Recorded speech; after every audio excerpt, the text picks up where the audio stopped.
Pediatric asthma is a huge problem in that it's the #1 cause of missed school days for children.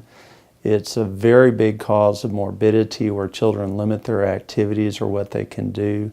It's shown nationally that 3 out of 5 kids with asthma will have an attack during the year, which puts them at risk of bad outcomes and again, having to cut way back on their activities. It's the #1 cause of hospitalization. And the reason it's such a big deal is because asthma is a treatable illness and it's a preventable illness. And so these are outcomes we don't have to be having. So UT Health Northeast is collaborating with the Christus St. Michael's program in Texarkana. And between the two programs, they have an asthma bus like we do. They have a specialty trained team like we do. They go out and follow the same principles that we do. Our program is unique in that we come to the patient. We make it easily accessible, especially in some of the small towns that are miles from a clinic or health care. We make it easier for the parent to attend with the child. The biggest challenge that I see with children that their asthma is not managed is they're missing a lot of school. Or they're missing activities because they can't, catch their breath just to play outside or participate in PE. When a patient comes into the room, the patient goes back and visits with their nurse. And a nurse does a pulmonary function test. That's a spirometry. Spirometry is not something you'll find at every primary care clinic, and it specifically manages lung volumes and lung speeds. Once we have a pulmonary function test, we bring the patient back to the exam room, and in the exam room we do a head-to-toe physical. If we determine that these patients have allergies, then we do a tremendous amount of teaching. Nothing is more important than teaching how to identify the signs and symptoms of asthma, how to identify the triggers of their asthma, and how to treat their asthma. In the year and a half that I've been working with it, I have seen so many children that have not realized they weren't able to breathe. And they come on the bus and they get the opportunity to do the pulmonary function test and then go back and see the nurse practitioner. And then they realize that there is hope and help out there for them. The students that I have that go to this program, when they learn to manage their asthma, they are so genuinely excited. And they'll come to me and say, Nurse Graham, guess what?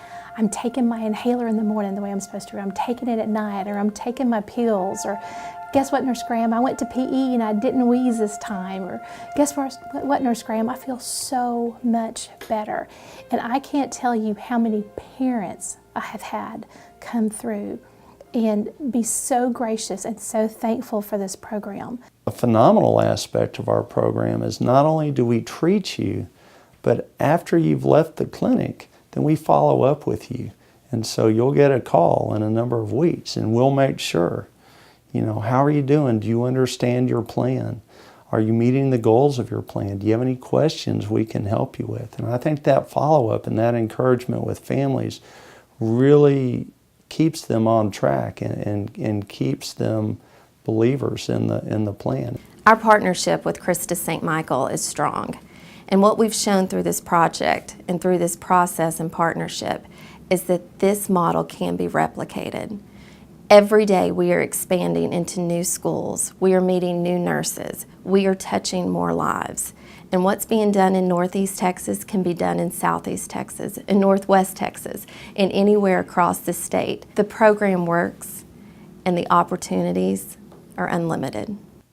The reason the waiver is such an important part of our program is without the waiver money, we were not able to fund going out regularly.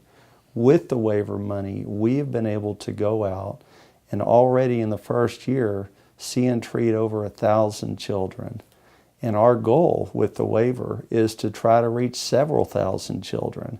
And that several thousand children we have the potential to positively impact, where we can hopefully get them to be healthy, normally functioning kids. And without that money, then that several thousand East Texas children we're not going to reach. And those are kids that may stay restricted and have bad outcomes. And I look at that as a tragedy. If it wasn't for the UT Asthma bus, I don't even believe my son would be here today. I was consistently taking him to the emergency room. He was having an extremely hard time breathing. He's playing now, and while he's at school, I'm enjoying him being able to play and do his activities and his learning at school, and I don't have to be stressed out about coming to get him, to take him to the emergency room. Before I couldn't play football, couldn't run, do anything, but now I can. Because of the bus, it feels like I'm not even sick anymore. It's like I don't even have asthma anymore.